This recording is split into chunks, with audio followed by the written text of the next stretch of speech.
You are Locked On Auburn, your daily podcast on the Auburn Tigers. Part of the Locked On Podcast Network, your team every day.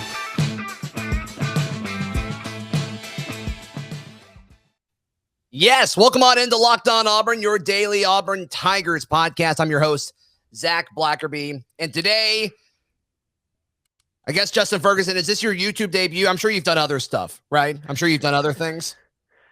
I've done streams before. I was on with our friends over at the War Report not too long ago. Okay, doing stuff with them, but I think this is the first Locked On YouTube I've been on. Yes, yeah. Well, we're making up for lost time because we didn't get to do Ferg Friday last week. Well, yesterday when I texted you on Wednesday, I'm like, all right, when can we record on Thursday? I was proactive about it. I'm like, I'm not going to make this mistake again. The Patriots playing on Thursday night really messes things up.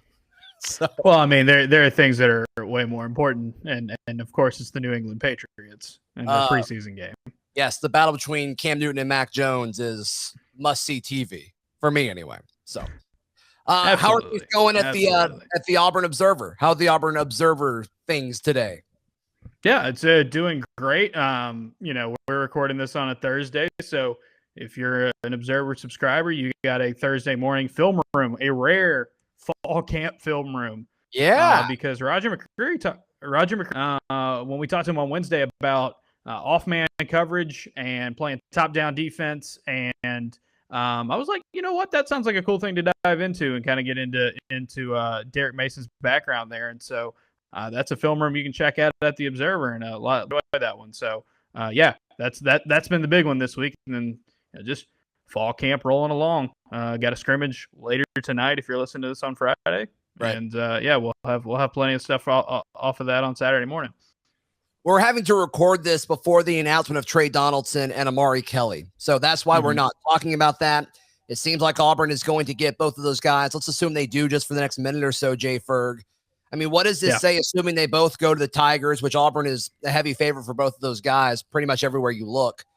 What do you think this says about recruits starting to buy in more and more into what Brian Harsin is building? Yeah, I mean, my whole thing about this whole recruiting process has been you got to be patient. You got to be patient with it because, recruiting is a multi-year process, and these coaches are playing from behind. Been able to get some guys that are, borderline 3-4 stars. Both of these guys are 4s on 247, I know. And Trey Donaldson obviously has a little extra tweak there with him. But yeah, I mean, they're starting to buy in a little bit more.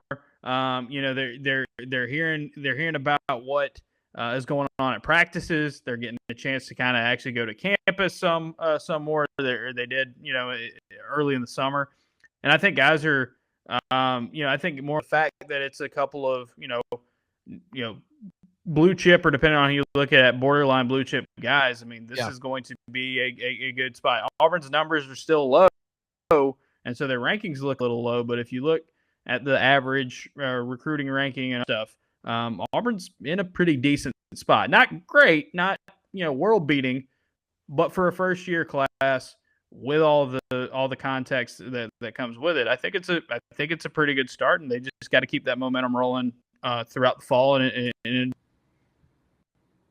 So you and I are pretty close to being in the same boat as far as end of the year record for this team. 7-5, 8-4 is kind of the hot spot where I'm thinking. I'm seeing more and more folks. Saturday Down South put out something that had Auburn going 5-7, losing to Arkansas and Mississippi State. David Pollack did a thing on ESPN where it's like he's thinking like 5 or 6 wins. Is this just a people being higher on Ole Miss and Mississippi State than Auburn, or is this, just kind of has it become enough of a concern now that a lot of national media are looking at this team and saying like, yeah, they're probably not going to win 7 games? Yeah, I mean, I trust the numbers, and I trust things like SP Plus talent that they're bringing back on this team, and just knowing Brian Harsin and the way he coaches and the way his game management reputation. Like I have a hard time thinking that this team is going to struggle to get bowl eligible. Now, 7 wins might not seem, but I think it's people love Ole Miss. They love what they're seeing out of Lane Kiffin, and then they expect Mike Leach's offense to be better in year 2. And so I think there's some of that. There's a lot of we just said about it with the recruits. There's a lot of wait and see at this moment for Auburn, for people looking at Auburn and thinking like, okay, are they going to be actually any good this year? Because it's unproven. It's an unproven staff in the SEC. And even though the talent level is a lot higher, people can buy into Arkansas, Mississippi State more than that. And so it's interesting. It's interesting. Getting to 5 is, Auburn going 5-7 is pretty wild because like you're basically saying they're only going to win 2 games that are going to be remotely competitive. Mm-hmm. You should have 3 pretty much. Yeah, you're saying you're going to go 2-7 the rest of the way. I mean, there's too much talent on this team. I agree with you. I think I think it's also easy to kind of get lost in the fact of like, we see this team every day. We're talking about them every single day of the year, writing about them every single day of the year. So it's like, maybe we're higher on some of these guys, but I mean, just the defense. And you talk about, you brought up Roger McCreary, and he spoke to the media, which is great because I don't think we talk about him enough just because he's so stinking good. And a lot of what Derek Mason is going to be able to do in this defense is because he can just kind of have McCreary out on an island over there. But the guy that's going to be across from him, who do you think that's going to be? And why have we not heard a whole lot of chatter about Drayshawn Miller? Yeah, it's been interesting. That's probably been the biggest surprise. Drayshawn Miller is constantly just with the second and the third team. People are saying, yeah, he's coming along. But it hasn't been this kind of instant impact, plug and play, like you've seen with Donovan Kaufman or Marcus Harris or Tony Fair on the defense, Demetrius Robertson on offense. Back against Drayshawn Miller, I think it's just a sign that, like, yeah, they really like some of these other corners. Like Nehemiah Pritchett, if he's not playing nickel, he's a really good corner. He was a really good corner last season. And I think Jalen Simpson had a great spring. Jalen Simpson had a great spring, kind of pushed that along into fall camp. And so Ro Torrance has been a surprise as well. It's just there's a lot of depth there. There's a lot of depth at corner. So it's like, you don't want to say that Drayshawn Miller won't be a factor or, that like that. But, just different guys take different times. And there was more competition at that position at corner, especially when Auburn decided, okay, we don't have to move Nehemiah Pritchett around. We don't have to move Jalen Simpson around because we feel better about what we've got at safety and nickel now. And so, I think Miller can end up being a guy that Auburn relies on this year a decent bit. But it was surprising because I think we've seen the instant impact at other positions, but those positions were just thinner coming into camp. Yeah, I mean, just of all of the transfers that brought in, I think if there was some sort of ranking system, and I think they will eventually create a ranking system much like they rate recruits coming in, I would guess that he would have been the highest. Wouldn't you have? Going into fall camp, he would have been the highest rated transfer coming into this team. Yeah, I think he probably would have been because he was a really good disruptive corner last season at West Virginia. Very similar numbers to what Nehemiah Pritchett put up last year. So corners, and I think there's going to be enough mixing and matching in the secondary that they're going to try to make the best out of the guys out there. But yeah, I think it's just one of those things where it's not to say that that Drayshawn Miller is bad. Means people are pretty high on kind of what he brings to the table. I just think it's more of a testament to how well Pritchett and Simpson and Ro Torrance have come in, and Ro makes sense there to be a little bit more, maybe a little bit more of an instant impact. He's played football a lot more recently, coming off that great year in JUCO this spring in Hutchinson. And then number 2, he's just big, and he's got a skill set and size that just you can't really match it anywhere else on this team. There's not another guy to be able to get him to carve out a creative role for himself that maybe a guy like Drayshawn Miller or Jalen Simpson or even Nehemiah Pritchett might not have. Right. Today's show brought to you by our friends at Built Bar. Jay Ferg, there's a new Built Bar flavor out. It is pistachio. Do you like pistachios? I can dig the pistachios. You throwing them in at me? I'm not as crazy about it. Pistachio though, that sounds like something I could get into. Yeah, if you don't like pistachio, you're nuts. Bad joke. Go to built.com, use promo code LOCKED15 to get 15% off your order. All Built bars, high in protein, very low in calories, ranging from about 130, 150 to 180 calories. All of the bars have about 17 or 18 grams of protein, and it looks and tastes like a candy bar, but it's a protein bar, and it's good for you. Built.com, use promo code LOCKED15 for 15% off. That is at built.com. Jay Ferg, I put in the Locked On Auburn Discord, and if you want to join that, I'll put the link down in the episode description down below. But I asked for questions, and one of the first ones we got was from I am Jamie C123, and I think this would be a fun exercise to kind of talk through. Who are the starting 22 against Akron? And so I think the way we all right for folks watching on YouTube, they got to see Justin's face just then. So let's on offense, let's act like, it's one running back, one tight end, three receivers. Okay. That works. Gotcha. So yep. Obviously Bo and Tank. And then from left to right on the O-line, I'm going Troxel. I'm still going Manning, even though we haven't seen it the last two times. I'll go Manning at left guard. Center is Brahms. Right guard, Council. Right tackle, Ham. You okay with all that? Okay. So the other to that is left tackle, Troxel, left guard, Council, center, Brahms, right guard, Keandre Jones, right tackle, Ham. Now, what happened to here's Manning? the caveat. That's the interesting thing, because the caveat to offensive linemen who have not been out there when we write down the, hey, this is the first team, this is the second team. And we can't say who is out there and who's not out there specifically and why. We've been asked not to do that. But, it's been a lot of movement. But interestingly enough, Manning's been a guy of the second team. And so they were moving Jaleel Irvin over at one point. They moved Brandon Council over at one point. We see Keandre Jones get in there a decent bit. I'm not 100%. They're going to need Manning because he is going to next man up at that interior of the line. Yeah. But I just think the amount of times I've seen him on the second team compared to some of the stuff I've seen with him, others of the first team, kind of lean me away from that. But it could easily end up being that. The thing is, if that scrimmage is Friday night, they'll have their five, or at least what they think their best five is going to be after that. Sure. So it's definitely possible. All right, what three receivers do you think, if they start with 11 personnel and they have three receivers, you think it's Robertson? Who are the other two? Robertson, Capers, and Javarius Johnson.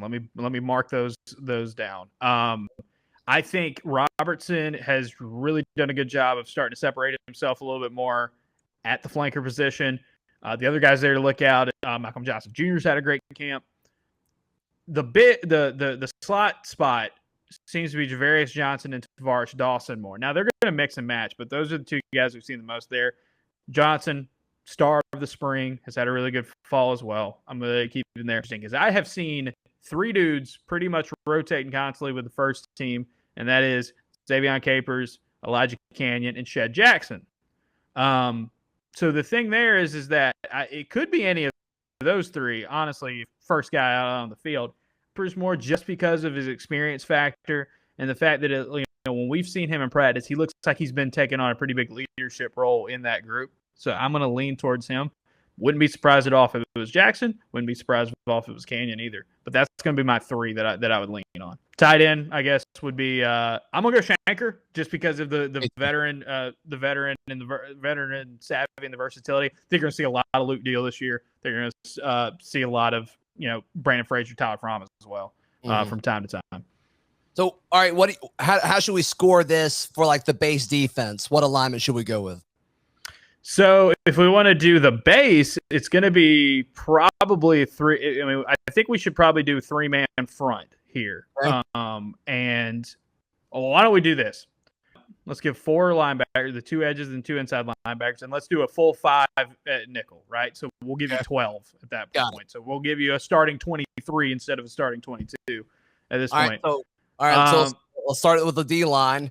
Does Tony Fair make it as the big man in the middle, you think? I think so. And I'm willing at the 2 defensive tackle spots next to him and whatever you want to call them, the 3-man front. Colby Wooden, I think you pretty much lock that one in. Totally. I'm thinking Marcus Harris with the other one. Yeah, me too, Marcus Harris with the other one. Marcus Harris, if Javarius Johnson was the star of spring practice, I think Marcus Harris has been the star of fall camp. Every time you hear anything about Marcus Harris, it's been he has done an excellent job. Same thing with Tony Fair. Same thing with some of these returning guys that we know are going to be. Harris has gotten a lot of love from a lot of people this fall. Right. All right. So then linebackers, obviously your inside guys are going to be Zacoby McClain and Owen Papo. And then outside of that, your edge guys, Derek Hall. Who's the other guy? Ekuliota, maybe? I'm willing to pick TD Moultrie at this point because I've heard more about him being a leader, being the guy we've seen more. Leota definitely could be that one. He would probably be my other pick, but I'm gonna lean with Moultrie. Has been really good for him. Coming out of spring, he wasn't at 8A, and people were wondering if he was going to be gone. But I had heard from some people in the program, it's like, no, we expect TD to be a key part of what we do this year. So, and I think he's carried. It's a great spot for him. It's a great spot. Yeah. Defensive end might not have been his thing. Inside linebacker in the old system might not have been his thing either. That kind of hybrid spot, because he is a good pass rusher. He's got good pass rushing ability, but he's also got that athleticism to play in space. And I think he's going to be rewarded for it. All right, and then defensive backs. So you've got your safeties, which are Smoke and is it by Darius Knighton? Is that going to be the guy next to him, or is it going to be Zion Puckett? It's either by Darius Knighton or Zion Puckett. This is the one I think could go either way. This is the one I would probably be the least certain about. Okay. I'll say Puckett. I'm feeling Puckett. I've been on the Zion Puckett train for a while now, and I'm going to stick with it. Could be, Puckett is a guy, and we talked to him Thursday. He's a guy that you're hearing more about, this off season. I think they really, really like what he's got. But Knighton's one of those dudes I think is going to be plug and play. You want to put him out there at either safety spot, you want to put him at nickel, he even has to moonlight as a corner. He can do it all. So I think he's going to be a valuable piece either way, even if he's not the quote-unquote starter next to Smoke. All right. And then the nickel, you got Kaufman. Kaufman started there in the scrimmage. I'm thinking Kaufman. I'm thinking shade towards Ladarius Tennyson. I think Tennyson's going to play a lot. I think there's a bunch of these dudes in the defensive backfield that are going to play a lot. But Kaufman has been, really from the first practice, we've seen a lot of him with the first unit, and seems to be the guy at nickel, even though he can stuff. Mm-hmm. All right, Roger McCreary, and then who's your prediction for the other Pritchett. guy? Pritchett. Yeah, I'm going to go with Pritchett. You're moving Pritchett outside. Okay. Mm-hmm. Yeah, I'm going to go to Nehemiah Pritchett. He told us earlier this week he has not played nickel in fall camp. He might be familiar with it and have it. So I think they've pretty much, with Kaufman coming in, with Knighton, with guys like Ladarius Tennyson, I think they feel a lot more confident in that nickel spot, that they don't have to push them in there if they don't have to. It's that time of year again, and all eyes are now turning to football as teams are back on the gridiron to start the football season. As always, BetOnline is your number one spot for pro and college football action this season. Head to the website, betonline.ag, or use your mobile device to sign up today and receive a 100% welcome bonus. I asked about this. It's been 50%. Now they're saying 100%. They said it was not a typo. So head over there, use promo code LOCKEDON when you make your deposit at betonline.ag, your online sportsbook experts. Jay Ferg, what is going on these days at the Auburn Observer? How can folks sign up? What are they missing out on if they do not sign up? Yeah, auburnobserver.com. Check it out. We are putting out newsletters most every day at 6 a.m., around 6 a.m. A lot of fall camp analysis, a lot of preseason stuff. We talked about the film room from earlier, had the observations from practice earlier this week. If you sign up now, Saturday morning, you'll get a rundown of what we heard from Brian Harsin about the scrimmage on Friday night. A couple podcasts as well if you sign up. auburnobserver.com, $6 a month or $60 a year. I've had a lot of people jump on board here this month, which has been really, really cool to see. Good. And we're going full speed into football season. And like I said, newsletter. So everything I write, everything we do in terms of podcast, goes straight in your email inbox. You don't have to go to a website. You don't have to look for a link, anything like that. You can read it from wherever you want on your own time. So Jay Ferg, Tyler asks, how excited are you for AEW this week? I don't know what that means. Okay, so first of all, very excited. I'm going to take you a little bit inside baseball. The scrimmage on Friday night is preventing me from going out and covering high school football on Friday night. High school football's back, helping out with the OA News. I am okay with that, though, because at 9 o'clock on Friday night, AEW is having a show where, as expected, CM Punk is going to make favorite wrestlers of all time. I am jacked for it. I'm not wearing my CM Punk shirt right now, but I will be wearing it tomorrow. People on YouTube can see I'm rocking the Orange Cassidy one today. So super excited. I think I'm really excited for all. I don't usually like Sunday pay-per-views compared to Saturday ones, but during football season, they're perfect. So the day after Auburn plays Akron, I get to kind of unwind a little bit on Sunday night with All Out. I'm excited. I'm pumped. We're ready to go. CM Punk. What does AEW stand for? All Elite Wrestling.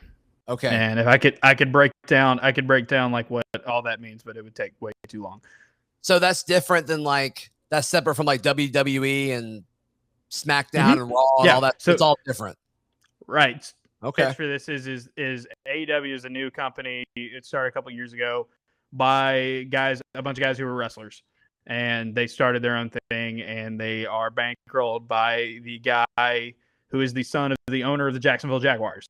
So they've got a lot of So it's a lot of fun. It's a lot of guys who were like people that I watch, because I haven't been a big WWE guy in the past. So it's guys I watched like on the independent scene, guys that I watched who were big in Japan. They decided to come stateside and start a pretty big fan of it. I went in May, Memorial Day weekend, when I went down to Jacksonville. I went to that show, their last big pay-per-view, and I'm hoping to go to another one next year. Cool. That sounds fun, man. That sounds fun. Fill in, folks, one more time how they can sign up for the Observer. AuburnObserver.com. Check it out. Sign up with your email. $6 a month or $60 a year. And then once you pay, you are in. Everything else comes straight to your inbox. That's all I got to do. Awesome. Thank you, buddy. I appreciate it. Follow me on Twitter at Zac Blackerby, the show on Twitter at Locked On Auburn, and on Instagram at Auburn Podcast. We'll be back on Monday right here on Locked On Auburn.